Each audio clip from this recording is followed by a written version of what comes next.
What's up, everyone? Welcome to our Franchise Empire weekly newsletter, where we share with you some specific franchise opportunities that we think are interesting and think you'll enjoy. Today, we are going to talk about a resale that did $1.6 million in sales last year. Sounds like an interesting opportunity. We'll talk about Baskin-Robbins. Is it a good investment? I looked over the numbers, and I have a fairly strong opinion on this. I imagine Mark might I'm sure too. you do. I'm sure you do. So we're going to talk about their startup costs, the average unit sales their franchisees do, their fees, and then we'll also hit on one of the candidates that we helped and work with and their background, as well as one of our most recent pieces of content that we put out around passive income and if you can make passive income owning a franchise. But before we dive into all of that, just a quick message. All right, if you're new here, my name is Tarek Johnson. I'm the CEO and founder of Franchise Empire, and we have here our head of brokerage, Mr. Mark Magerman. Hello. Hi, Tarek. All right, so let's dive right into it. Mark, you're the one that selects the resales for this and does the research and the homework. So yeah, tell us about this opportunity. Yeah. If you guys listen to this on a regular basis, we have lots of asterisks attached to resales because they're a little tricky. But every once in a while, you find good ones that just seem to have some potential. Keeping in mind, when we say potential, it means you got to do the homework to verify the potential. But this is a very interesting brand in the very popular area of Wilmington, North Carolina. I read yesterday that more people moved to North Carolina in 2025 than any other state in the country. So, Interesting. yeah, I thought it was very interesting. They said North Carolina and South Carolina have taken over from Texas and Florida. So that's good. It means there's going to be a lot of people in there and a lot of opportunities for these home service businesses. And this is one available. It's a brand we know very, very well. And honestly, I'm surprised that the brand made this available and made it out to the public. That means another franchise owner chose not to go forward and buy it. So it becomes available to us. Asking price is $1.2 million, which sounds steep. But when you look at prior gross sales at $1.688 million, and most importantly, 7 territories available, my guess will be that 7 territories have not all been worked. So there's a lot of potential here, a lot of opportunity, which is why the seller is probably confident in that $1.2 million price tag. So this is available to you guys. And if anybody's in the area, don't get in touch with us about this business if you live in Bismarck, North Dakota. You got to live in the area. You got to be nearby. But if it's close by and you're interested in resales, this is one we'd love to talk to you about. So it's a large business. Obviously, it already scaled up to 7 units. The model is relatively emerging, meaning they don't have hundreds and hundreds and hundreds of franchise owners, which may be a good thing, which is why some of these resales may become available. Very strong franchisee network. As a matter of fact, if I'm not mistaken, a couple of Franchise Empire candidates have become franchise owners with this brand. And as always, with resale opportunities, prior leadership and or management experience on your end is a real benefit and will get you to the top of the line in terms of other people looking at this opportunity. And please show up waiving your pre-approval financing, because again, if you're not pre-approved on a business like this, they will not give you the time of day. When I sold my business, Tarek, years ago, we didn't even, if they weren't pre-approved financially, we just didn't have the time to do it. So really good opportunity. Click the link below if you're interested in trying to get on our calendar. We can help you with it. And really excited about this one. So good luck to everybody out there, especially if you're in the Wilmington, North Carolina area. Yeah, nice. This is, I think, one of the bigger ones that we've had on in a while. And to your point, I mean, you made the comment, Mark, and for those of you guys just joining us, we're talking about the resale of the week that we're highlighting. Asking price $1.2 million, prior year sales of $1.6 million, and you made the point around probably all 7 territories have not been worked. The other comment I'll add to that is if you were going to buy a new 7 territories of a franchise, I mean, that would cost you what, on average, like 40 grand a territory. That's like $250,000 worth of just territory rights alone. Fair right? point. Yeah, very fair point. Probably more, but yeah, that ballpark. And here in this case, you already got the 1.6 million of sales in the bank. Yeah. Now, I Yeah. will also say, to be completely honest, this is not necessarily a recurring business model. So, the type of service that this business provides, which we can't really be that clear on, it's not a contracted. It's usually big ticket items, high margins, but not repeat business. So again, the 1.688 says there's a need for this business, there's a want for this business, and a lot of customers are paying for the service.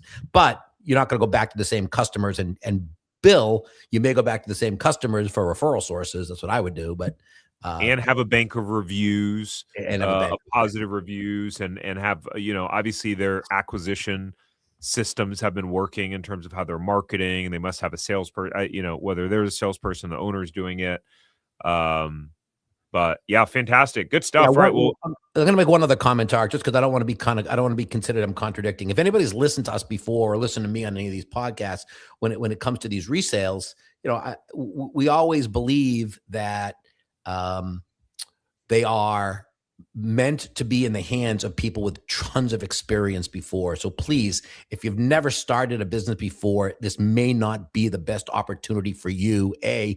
And B, because this brand is what we call emerging, meaning less than 100 franchisees, those are the type of brands that really do have very vibrant resales, Tarek, because it could be that there's just nobody in the network in the area, which is why it gets public, right? So again, lots to like about this. And we'll kind of pause it there, but lots to like. yeah. Yeah, totally agree. Well, for those of you, if you're in the North Carolina area, like Mark said, and you want to get more info on this specific resale, you can go to franchiseempire.com/resales. You can see the link right there. And if you're not in that area and you're thinking, hey, I don't want to relocate there, which we have had someone before relocate to buy a franchise. It was a new territory, which was even wilder. But if you're thinking, hey, I want to know if there's some resales in my area where I live, then go to that same link and you'll be able to enter your info and schedule a call with the team. That's that. Let's celebrate Mr. Simon Cowell. Let's celebrate what we got going on, which is Mr. Jordan. So, Mark, you want to tell us about Jordan? Yes. Jordan was one of my candidates. Very, very nice man out in the Texas area. I don't remember the city, but out in southern Texas. And Jordan was a really good guy. He came to us wanting to get involved with franchising, but didn't really know anything about getting started, which we actually love those people because that means they're willing to listen and willing to learn the right way. But came to us after a 30-year career in technical recruiting, ready for a new challenge. Interestingly enough, when he first came here, he wanted to find another recruiting brand to sink his teeth into. After we talked a little about it, he realized, wow, I'm getting out of this industry. I'm running away from it. Why would I get back into it? So pretty astute on Jordan's part. He had 150 grand to invest, which is a healthy number for some of these service opportunities. His goal was to replace his $200,000 income within 18 months. Pause there for a second. There's a realistic guy, right? I want to replace my income after a hard work of a year and a half, as opposed to people who come in and say, I want to quit my job, start the franchise, replace my income in the first month. Unrealistic. So his expectations were realistic, which we appreciate. I wanted to build something scalable for the future. He had a couple of grandkids that he wanted to see if he could take care of. He realized he wanted more than just a profitable model. He also wanted a business that would allow him to serve others and make a real difference in the community. More and more people are looking at that. And again, more and more franchise brands are being curated that really help you give back into the community. That all of this information, all of these dialogues with Jordan led us to the conclusion that he should really investigate the senior care sector, which if anybody's listened to us in the past knows it's a very, very popular sector and a very rewarding sector. So it took him to that senior care franchise. It aligned completely with his values and experience. He was thoughtful and driven, which was a quote I used because that's what he was. He stayed focused on what mattered, stayed coachable, made a decision with both head and heart. That's what sets strong owners apart. He's now launching his franchise near his home in Houston and building something really, really meaningful. And if I'm not mistaken, he's going to be bringing his children and his grandchildren into the business. And I wouldn't be surprised if a couple years from now we hear a lot about these guys really committed. And it's the rewarding part of what we do, Tarek. Right? People come to us; they don't really know what to expect. They don't know, but if they're coachable he just did everything right. And I could say if I can get another 100 Jordans on our calendar in the next year, we'll do pretty well here at Franchise Empire, because coachable, real likable guy. So we're really happy for him with his choice of senior care. Nice. Yeah, I love hearing about people who want to go all in and go for it, because obviously we know that they are more successful than the people who don't go all in. No doubt. Sweet, guys. Well, we'll move on. We are on a time schedule today, so we're going to keep rocking and rolling. Our franchise of the week. I bet you've never heard of it. Just kidding. Baskin-Robbins. They're definitely not as popular as they used to be, right? Would you agree with that? Yeah, I totally would. As a kid, they were all over the place. It was all you had to do was say 31 flavors. You knew what that meant. Yeah. And then you had like the Cold Stones come out, and then just a lot of mom and pops. And anyways, let's talk about it. So we'll talk about how much they cost to get open, how much money they make. And I don't know, maybe you'll be surprised. But in the post-war Southern California, ice cream shops were everywhere, but they looked the same. Vanilla, chocolate, strawberry behind every counter. Mark, you want to guess what my favorite flavor is out of those three? I will guess, Tarek, since you asked. I'm going to go off the board. I'm going to say you're a strawberry guy. Yes. How'd you know? Oh, man, that was a good guess. I had 1 out of 3, man. That's just a guess. Let's see. I figured if it was vanilla chocolate, you wouldn't ask me to guess, because that would seem kind of, down the straight and narrow. So I went off the board and went strawberry. I'm a vanilla guy if you're interested. I was gonna guess vanilla. Yeah, vanilla. Nice, cool. All right. So in 1945, Irv Robbins decided that wasn't good enough, so he opened his own shop, stocked it with 21 flavors, which was an unusually bold move at the time. I'm wondering when that bumped to 31. Maybe we'll see that later on in the description here.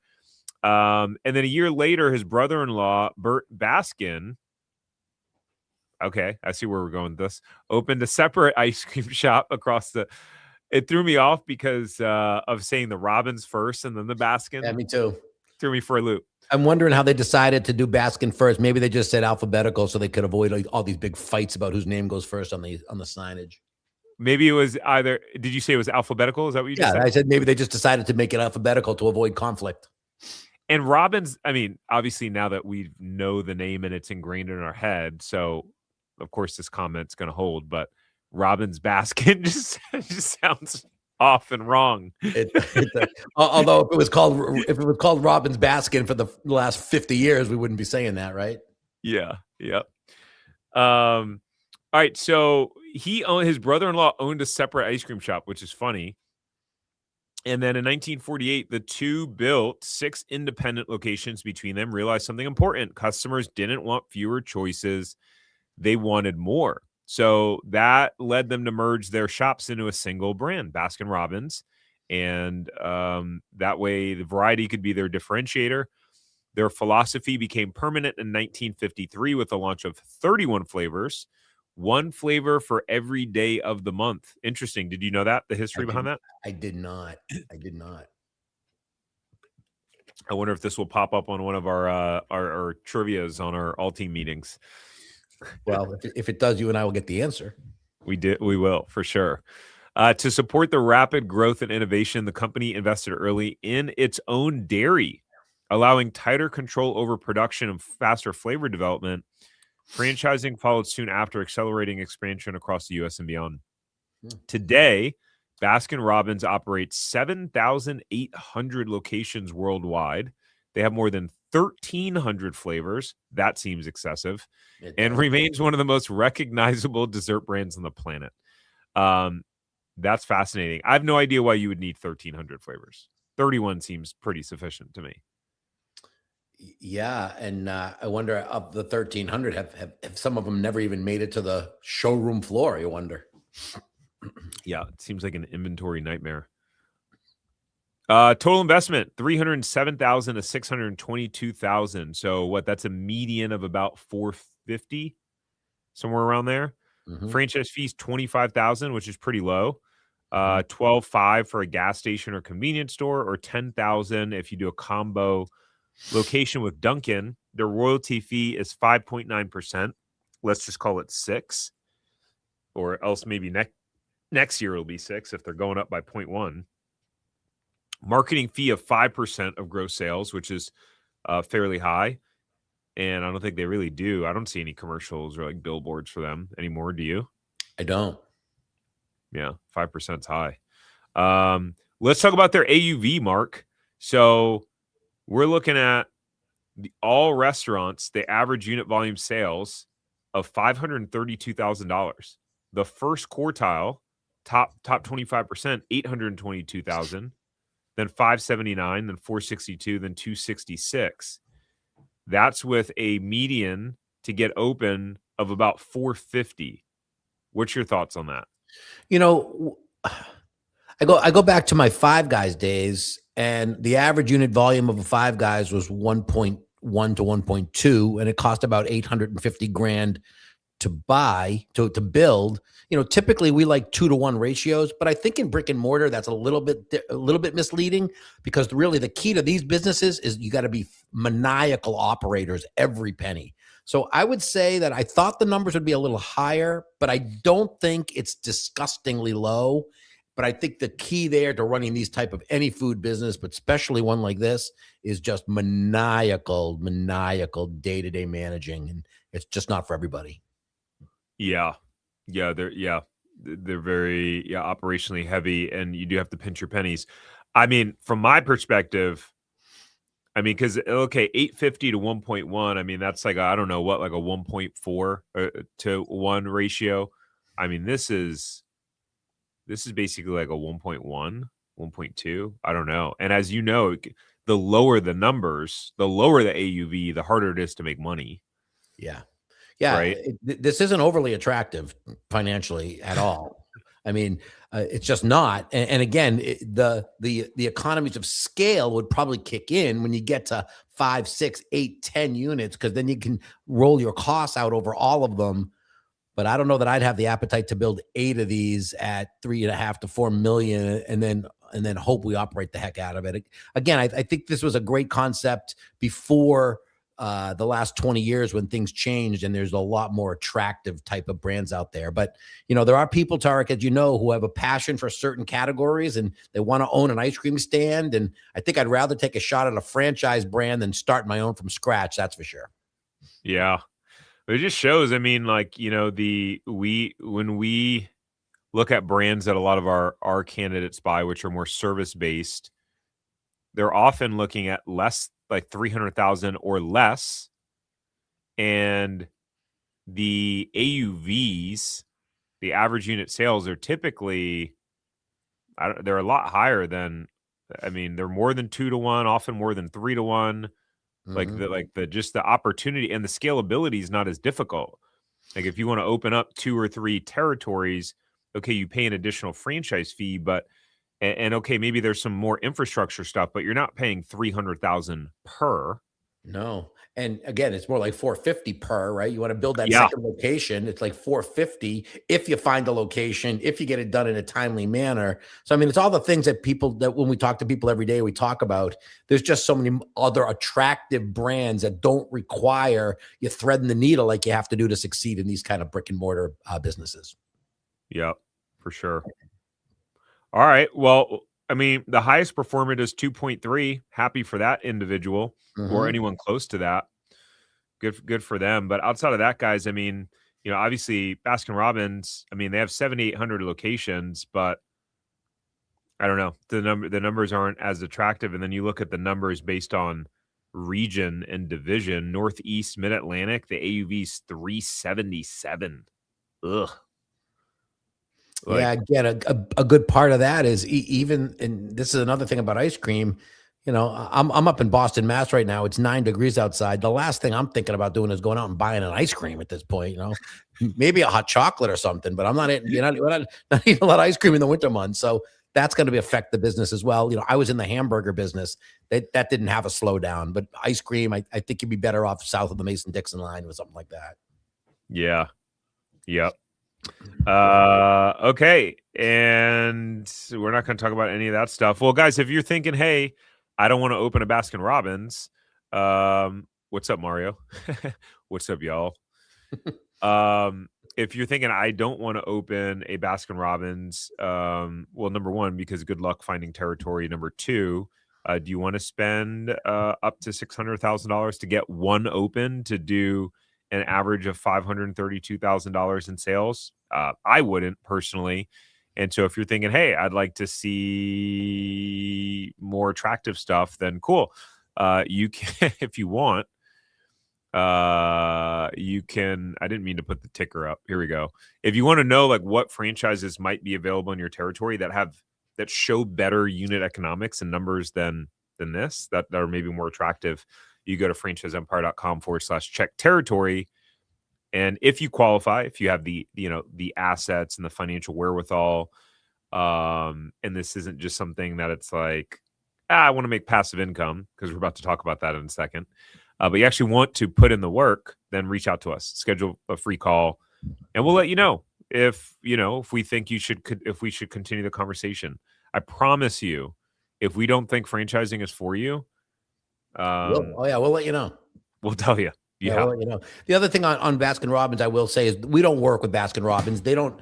These larger companies tend not to use broker networks, but there might be resale opportunities, Tarek. That's probably fair to say, right? So there might be some areas in the country where an owner has tried to sell 3 or 4 of his locations. So again, if you think you're interested, pick up the phone, reach out to Baskin-Robbins. They'll have a marketing department, they'll have a friend dev department, and there might be resales available that are out into the public domain. So that may be another way of getting into a brand and maybe getting some efficiencies there. So I just thought I'd mention that. Yeah, fair. That's a fair point. That's fair. I was coming across a little hard. Mario said, imagine investing $300K to make $300K in revenue working nights and weekends. LOL. I'm with y'all. Service base is where it's at. Yeah, we're on the agree, same page. Mario. Agree. Last but not least, passive income reality check. I think, Mark, this was actually a video, I think, with you and Chris and I. You and Chris. Yeah. Why they put me on the thumbnail? Why is Amazon paying me $63,000 a month? Because your margins are terrible on that. Right. Oh, it's me. It's you. No, it's you and me. And Laura. It's me, you, and Laura. Right. Okay. I do recall that. Yep. Nice. Okay, cool. Ex-franchise owners expose the reality of passive income. How ominous does it sound? Sounds awesome. Good job, marketing team, creating that that strong title. But guys, look, we break it down. Everyone wants passive income, but most people have no idea what it takes to make a semi-absentee franchise work. We break down how to set up your franchise to succeed if you can't be full-time from day one. You'll hear real strategies from our own team, the mistakes we've seen others make, and how you can think like a top performer so you can put yourself in the best position to succeed.